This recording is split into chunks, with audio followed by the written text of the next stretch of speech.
The Department of Homeland Security is now directing ICE to carry out 3,000 arrests per day, targeting up to 1 million deportations this year. Internal communications create an imperative to hit those numbers.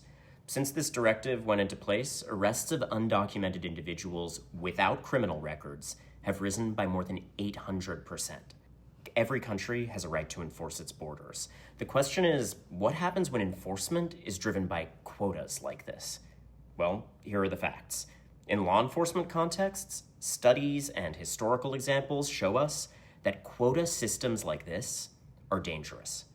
In my book, War on Peace, I wrote about Colombia's false positives scandal. Soldiers chasing kill count targets executed over 6,400 civilians, then falsely reported them as guerrillas. During Stalin's purges, the secret police followed arrest and execution quotas, detaining over 1 million and killing hundreds of thousands. In China's Xinjiang region, leaked protocols show they used detention targets for the Uyghur ethnic minority, contributing to over 1 million imprisoned. Studies consistently confirm these risks. A 2022 Brennan Center report found that quotas undermine officer judgment and public safety. Columbia legal scholar Nathaniel Bronstein has shown that departments using systems like CompStat, which track arrests and stops like monthly quotas, often end up pressuring officers to meet numbers rather than exercise judgment. A 2024 study by Griffin Edwards and Stephen Rushin found that when states removed law enforcement quotas, the quality of police stops actually improved. Look, quotas can serve constructive purposes. They work when they transparently regulate systems, not people. Things like emissions, fishing limits, or budgets. These are non-human targets with quantifiable limits and relatively little risk of rights violations.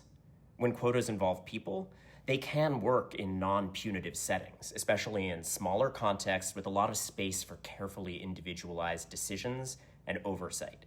Things like nurse-to-patient staffing ratios in hospitals or jury pool balancing, where courts ensure that a jury represents the public fairly.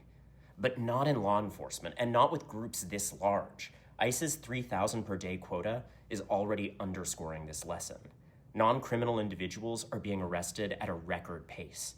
Long-settled individuals are being detained during check-ins. Enforcement is no longer clearly tied to threat level or case complexity. Whatever you think immigration enforcement should look like, there is a lot of data and history that shows us how when law enforcement agencies adopt quota systems, it sacrifices justice without improving law enforcement outcomes.